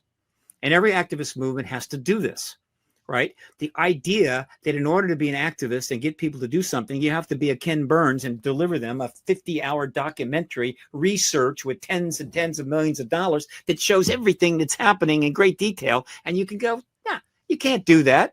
And in this case, it's even worse. Why? Because the government has denied that everything that you're activating about isn't even there. And so you have a problem. That is why so few people really devote their life to being an activist in this issue. And it's only now starting to become a thing. And so what I had to do is to try to come up with a picture that had a high probability of being relatively accurate to give people a sense of why they should care. And so the issue, according to Steve, is roughly this. Some of it is important, some of it is less important, and I don't talk about the less important, but ETs have been around forever, different ones at different times, including the ancient world. Things kind of went slow for a while, hundreds of years of not much happening, right? And then all of a sudden, in the mid-20th century, kaboom, activity explodes, saucers and craft all over the place being seen back in a time when we didn't have so many cameras. It was triggered, I'm pretty sure, by the dropping of the bombs in Japan. And then, of course, the fact that it was clear we were going to build them, we were going to make them, and we were going to put them on missiles. That was very clear. And so we entered the age of the nuclear era, the nuclear war era, the era of mutual assured destruction. And that was a big deal to them. There was a reason why that was very important. And so they started to escalate their activity, their presence, do things like, escalate contact. There might not have been that much contact in the previous 200 years. All of a sudden, people are getting contacted, abducted, what have you. They're turning off nuclear weapons. They're showing up all over the place. They're getting, like over Washington, D.C. in 52, there have been a number of flaps. And so there is now an intense modern engagement for a reason with an ET agenda attached that seems to be very much connected to the potential for destruction that we will inflict on ourselves, the destruction we're inflicting on the environment, right? That is going to lead to all kinds of very awful outcomes. In other words, we hit the wall. They knew that we had hit the wall in a number of ways. And while there was 8 billion of us, things were not going to end well.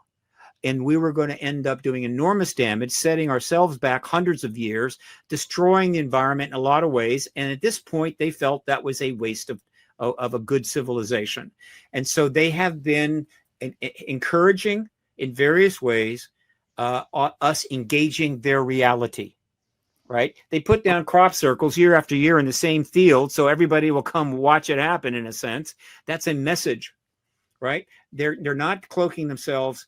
The people are allowed to have their memories suddenly come forward. So there is something happening here that's leading somewhere, and that is again this issue according to Steve. Where is it leading? Everything says to me it's leading towards confirmation, not ET force majeure disclosure, but confirmation from our heads of state.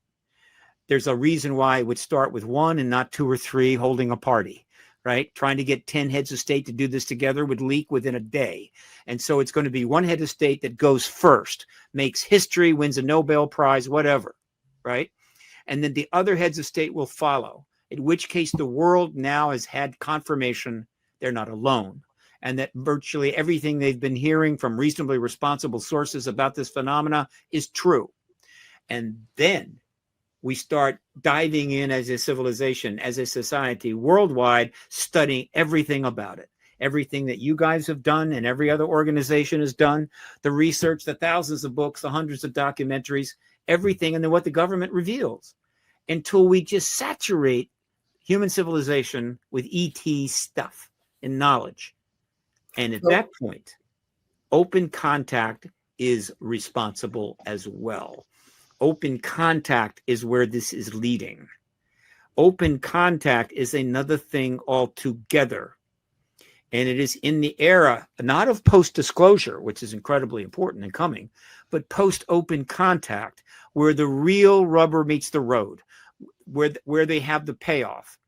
And that payoff can be described very simply. Like other nations, we have watched and dealt with, certainly in the 20th century, as they try to evolve to keep up with the greatest technological explosion and population explosion in history. A lot of those nations needed help. Otherwise, they were absolutely screwed. And there's still a number of those that need a lot of help from other nations with more tech and more money. Jamaica is about to be a nation that's going to need a lot of help because it's about to be obliterated. All right. Yeah. And so open contact is when another civilization or civilizations help, because we have to have it. We cannot get through this without it. Are you saying that that's the precipice event? That is where this has all been going for a long time. We are in a situation as a global civilization where we are over our head and we're not going to be able to dig out of this hole by ourselves. You like to think that if we could magically change about 10,000 variables out there and about a couple of hundred really major ones, maybe we could get there, but we're out of time. There's 13,000 nukes ready to launch, right? And they're getting, the missile systems are getting better, right? The chaos is getting better. We haven't got the time. And so I believe this is a intervention where the human civilization is being allowed to come to a nice party. And when we get there, there's no party, but there's like 10 civilizations sitting on couches saying, take a seat there in the middle. We need to talk to you. I'm making a joke, but the point is, I believe this is where it's going. This is where it must go. And that's what that is the issue, according to Steve. So it's a forced event because of something that's going to happen, that's going to be undeniable, that's going to make those who are in positions of authority and power, that in some case, somebody's going to make a decision to come clean and then therefore move forward with it. Because we all know, is that what, again, this is the world according to Steve. So this is your. But yeah, I got to correct you, Richard. You got okay, that. Go ahead. Okay. No, go ahead, please. Here is how it's unfolding. And the ETs, apparently, this is what they want, because they could do catastrophic disclosure anytime they want to. Is that the civilization has to self-acknowledge their presence formally, right? Not a couple of people, in a coffee shop. They don't have to. You would think that they should, but they don't have to. Again, it may be such an issue of danger that they are forced themselves in order to save the lesser developed or thinking people for a greater good. So I don't disagree with you. I'm just talking. We're just conversing. Well, but you know, let me clarify. The idea and the plan, I believe, is that we need to self-disclose formally. All the nations, the whole world gets it. They know it's true, and then they immediately start learning about everything that we've already acquired and more. This learning curve, 2 years tops, is all we need, because of the fact that this is not 1947.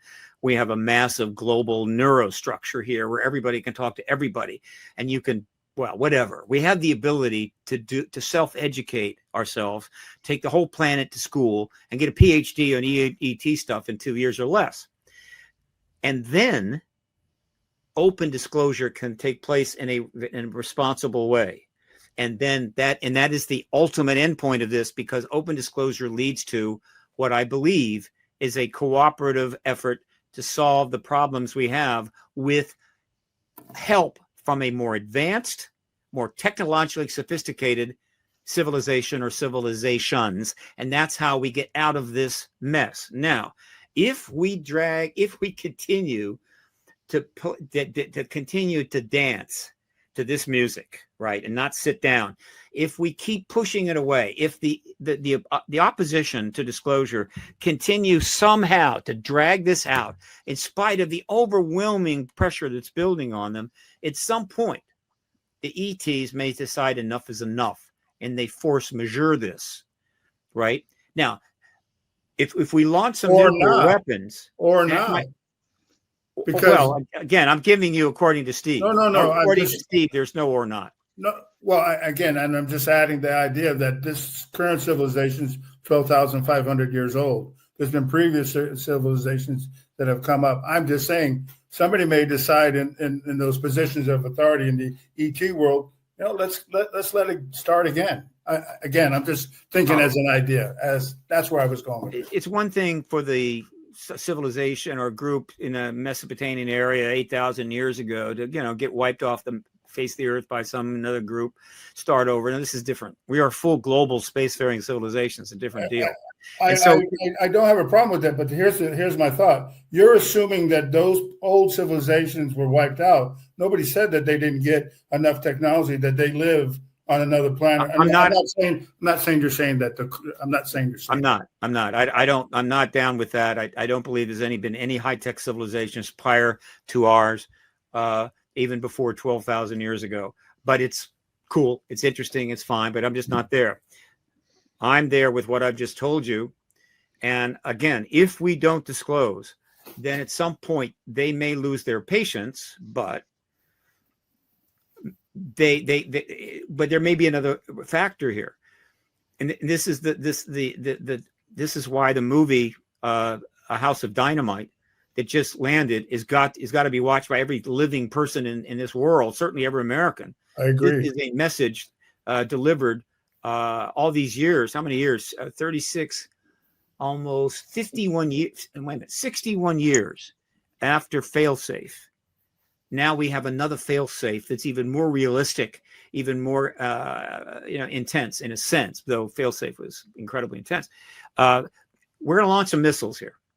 Now, at that point, one might predict that, okay, we launch some missiles, they shut them down. They basically, just drop them into the ocean and say, okay, you silly, simple-minded jackasses. Okay, you won't disclose. You finally launch these missiles. Enough is enough. So now here we are. And you're not going to launch any more.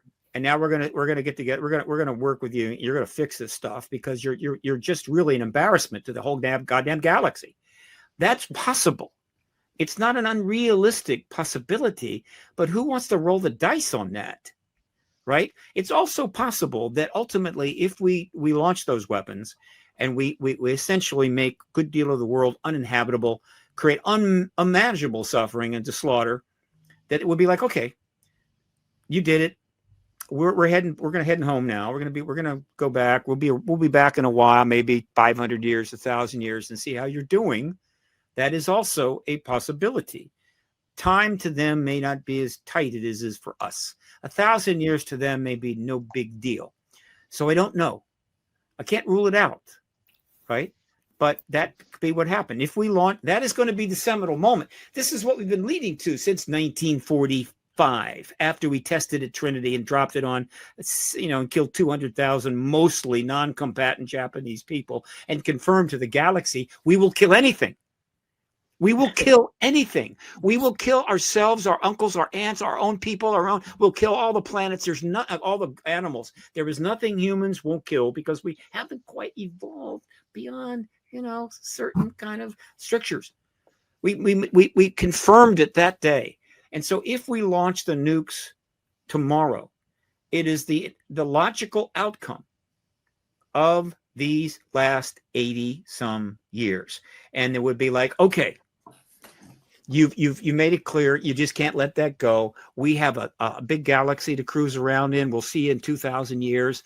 If you make it again, maybe we'll give you another shot. I don't know. But that is how I view the launch of nuclear missiles, if it comes, in the context of this larger picture.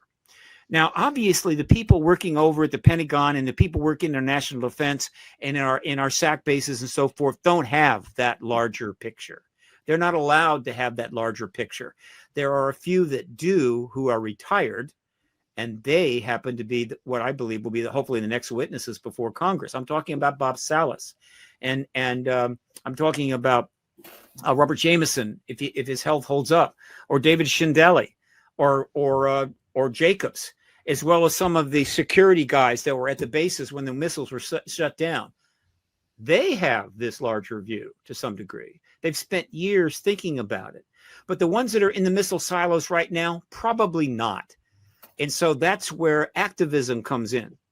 And journalists, and the journalists like Ross Coulthard and others, and Danny Sheen and the other activists, all of this is coming in to try to provide this larger picture in which to cast the current situation in which. You froze just a bit. That's okay. You were freezing too, so maybe he'll come right back. Yeah, probably. I can see it. Steve, you froze just a bit, buddy. Maybe we can get you. It's probably going to reset in just a second, but I think it. Go ahead. Sorry, I was just going to say, yeah. I mean, okay, he'll log back in a second. Yeah. I don't know. It's all fascinating. Like, I love studying archaeology and ancient history, right. and this is the first time Homo sapiens have been the only humanoid on the planet in the last 13,000 years or so, since whatever that latest catastrophe is. And also, if you study, I mean, an asteroid's going to hit us at some point and destroy 90% of the life on this. That's what happens every so many million years, So I don't know what aliens are thinking about us and our nuclear weapons, which, yes, but also at some point we're going to all be destroyed anyway. Like, it's just going to happen. Well, you know what, and so here's the other thing, and I know Steve was maybe not wanting that, but the belief that maybe at some point they would come and have some kind of catastrophic, whatever. I mean, the idea is that if we can evolve ourselves high enough and significant enough, let me see if I can see where it's at, that we can, not outlive that, but sort of evolve ourselves enough that maybe we can predict or prevent or actually maybe move out from this particular world. Now, not with our violence, but with our evolvedness in terms of how we. Right. It really is, and this is why the conscious thing is such a big thing. It's moving past our trivial, warlike. Which we've done for as long as right, kind of erect us. We know your screen's orange again, like it was before. I love it. So do you want to talk right, you can keep coming. We only got a couple more minutes anyway. But the point is it's a very telling scenario or groups of scenarios about, will we save ourselves? Will it take an extraterrestrial civilization who are highly evolved than we are to have some sort of event, whatever you want to call it, that says, hey, wake up, we're here. But the one thing that you said, CJ, that was important you have to agree or believe. You have to have that thought and feeling about where we're at and where we're going. And so maybe that's what I was talking about. I mean, I don't know, the idea about just the consciousness, because if you don't see your brother and sister, your neighbor, as you see yourself, the golden rule, right? This is the whole idea of the golden rule. Love thy neighbor as thyself. Right. Not if they love you or if maybe this, love them the way you would want to be loved. So you're supposed to treat somebody the way you would want to be treated, not how they treat you, not what they do to you. And this is the idea of this belief that maybe they'll come and save us. And I'm not saying that we don't need any help. Big brother, mentors, all that kind of stuff. And I'm good with that. But I also believe that there's a lot of people in this world that are evolving themselves in terms of that kind of thinking. But is it enough? Are we, is it enough to change the outcome? To get us where Steve wants, that, this, and it should be, you're not going to tell your little son, I'm not going to tell my daughter and my son when they were little all about how life and death, you're going to let them evolve. You're going to let them grow. You're going to have teaching moments. You're going to let them see things for themselves. You're going to let them fall. You're going to let them, whatever. And that's really the way it is. And if he needs to step up real quick and learn something real fast, a traumatic event may happen that causes them. And I know that. Had a lot of that. Yeah. And that's, and by the way, trauma is part of our learning curve. I mean, it really, really is. And it makes you tough, though. Well, and it doesn't necessarily mean it's bad. No, well, you say, well, it is bad trauma. No, sometimes it makes us reset. Sometimes it makes us refocus or rethink. And maybe more so than them coming and saving us, and I don't mean this in a negative, but sometimes traumatic events. And for instance, my wife's friend recently got information. I mean, she's not very old, that, there's a growth and it's probably cancer. And now all of a sudden this mortality thing changes your thinking and your values. And sometimes in growing as a species, we need to see it from that way. It's not about them being our parents and teaching us. It's about us having our own power and our own say so about how we're going to be. And it really is that. So it's just a thought as we go. So Steve, you can't change your orange screen, but you can talk. So how do you want to wrap this up? Give us some closure. You can't put me back on video.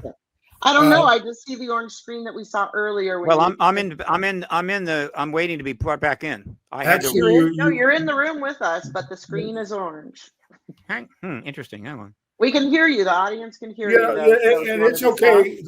Steve, we're almost out. So we want to give you an opportunity. We were talking about some serious stuff, and we really appreciate your thoughts. We only got about 10 minutes left, and we almost got you there, but maybe we'll get you. So I want people to, this is for me. So besides what drives you, what's your passion? And then, what do you do for rest and fun and entertainment? Because all that work you do and all that energy that you have, imagine you're bouncing all over the place all the time. And so what do you do for rest, fun, entertainment? Tell us.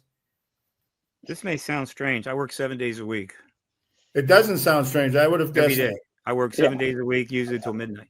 This is fun and entertainment. There is nothing else. Yeah. Now, I do occasionally watch some football, and I got some Netflix. But the point is that it's all I do. Look, we all die. All right. So fine. Technically, in that sense, depending upon, and I'm not religious at all, that's it. Right. So why get riled up about anything? That's a good point. All I can say is that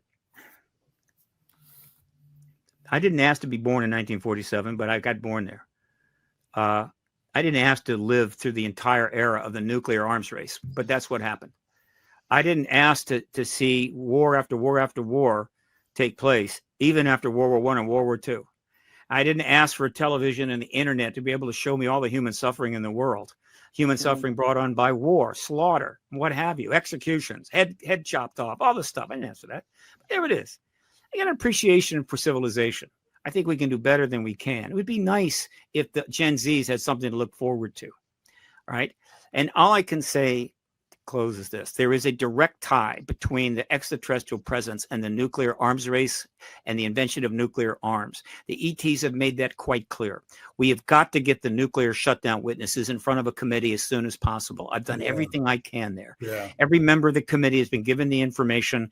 Even the Senate Intel Committee's got the information. He's been interviewed by Nancy Mace. He's been interviewed by Burleson. I can't get him in front of Burchett yet, but whatever. The point is, and I'm talking about him, I mean Bob Salas, who represents the other witnesses. Right. Okay, this is the defining moment of our time. And as an activist, you just got to step into it. All right. And so we're going to have a nuclear war. Right. It may be that a couple of nukes will be launched and everybody will go, wait a minute, that was a mistake. Let's stand back. Let's chill. Let's don't overreact, except that is not the history here. Right. Watch a house of dynamite. Watch it and then watch it again. Ask your friends to watch it. It makes it about as clear as it can in a modern way that transcends even fail-safe, that we are right on the edge. Yeah. And I know that. And I know that about the ET connection. And so I have got to go and talk to people. I've got to give these interviews. I've got to put the message out. I wish I had the ability to write books and make documentaries. I do not. I don't have the funds, but I do have the ability to talk. And I have access to a lot of shows and a lot of podcasts. The one, something that is, there was a time when the ET issue was simply never discussed in Congress, never discussed in campaign trails. Zero. It's now turning up. Lauren Boebert has actually made the ET issue a major part of her campaign to be returned to Congress next year. She's the first sitting member of Congress that's ever done that in history. Okay. Guess what? There is another issue that is talked about far less than the ET issue, that comes up less than the ET issue. It virtually doesn't come up at all in the campaigns, in the Senate, in the House. And you know what that issue is? The risk of nuclear war. It is simply not discussed. The treaties, all this stuff, you hear occasional mention of the START Treaty. It's not part of our politics. It's not part of the discussion. They either haven't got the guts to do it, or they think it'll cost them votes, or they're just too scared to bring it up. And so we're heading towards the abyss, and the leaders of our nation and other nations can't even mention there's an abyss ahead. And so, and I'm just not going to go there. I'm not going to do that. I'm going to talk about this until I'm blue in the face. The ET and the nuclear issue are connected. There are messages being given to us by them. They're turning our missiles off. And the people that have wanted to testify to that have been trying to get in front of the Congress for 30 years. 30 years. And no committee has yet brought them in. We finally got to the point where a couple of House members would interview Bob Salas. Meanwhile, just in the last couple of days, it's been announced that Putin has tested a nuclear missile. In other words, one that runs on nuclear power that can basically fly forever. In addition to the hypersonics, which travel so fast, there's no way to shoot them down. And is anybody talking about that? No. Steve, I have to apologize. I'm sorry, Steve. I have to apologize to you. We're actually out of time. Okay. And you know what? But I don't want you to end on that. So will you please either give us one of your favorite quotes or a closing thought or comment before we have you go to the back so that CJ and I can finish the show? Here's the closing thought. Again, I know that you're passionate to go on. So give us a good quote or closing thought. The lead activist organization now on this issue is the New Paradigm Institute. Go to newparadigminstitute.org, where you can learn how you can contact your members of Congress. You can learn a lot of things. The Citizen for Disclosure movement, they have money to do that. I do not have that kind of money. I've never been able to raise much money. Don't know why, but they have it. The New Paradigm Institute, support it, sign up, right? There are other organizations, plenty you can find. get involved, but get involved in the activism and write your member of Congress, let them know that you want disclosure, and don't be afraid to ask them why in the hell they think the nuclear threat we're under right now is not worth them talking about in Congress, to the media, or at all, right? Because, All right. is there anything more important than these two issues, nuclear threat and the presence of ETs? And listen to what they do talk about and get angry and do something about getting them to shift to these subjects. That's what I'll leave you with. Steve, we really appreciate you taking your day and time to come on with us. It was a really fascinating and great conversation. And I hope if we ever want you back again to tell us that about now disclosure, because you've advocated in its past, that you'd give us some time to hear you again. So thank you very much for coming on. And we hope you have a great day. Hang out Christmas backstage. party, We'll see you in a CJ. second. Yeah, I'll see you at the Christmas party for sure. All I right. already RSVP. Thanks, honey. Bye. Bye. CJ, anything? Anything. I mean, look, this is the Steve show, so I wanted to hear what Steve said. I don't agree with everything Steve says. I don't agree with everything you say. You don't agree with everything I say, but it is fascinating. And in a way, he's more hopeful than me. I've known about them since I was a small child and I saw them. So I have always lived in that reality. They've always been a reality for me. And I have also always felt that there will never be a capital D disclosure. Just in my heart, I hope I'm wrong. I hope Steve's right that does happen somehow in some way, but it doesn't. I mean, to me, as I don't know, I hate the word experiencer, but we shouldn't get cut up on words. Like, so I'm an experiencer for the modern term, but like, it just doesn't, I feel like sometimes the disclosure movement is a distraction from the real issue, but then what is the real issue? I don't know. And the disclosure movement is tangible and it's here and it's something we can work toward. It's something. So I don't know. Thanks, Steve. I really appreciate everything you had to say. And I love talking to you. He's one of the most fascinating people to sit and talk to over a margarita or anything else. So go ahead, do your thing, Richard. Show us the slide. Talk us out. Well, we want to say the one thing that we want everybody to say in this Tibetan proverb: the secret to living well and long is eat half, walk double, laugh triple, and love without measure. That's it, folks. See you next time. Well, I've already messed them all up, but I'll try. I'll work That's it all out. right. It's so hard for us humans. Thanks, everybody.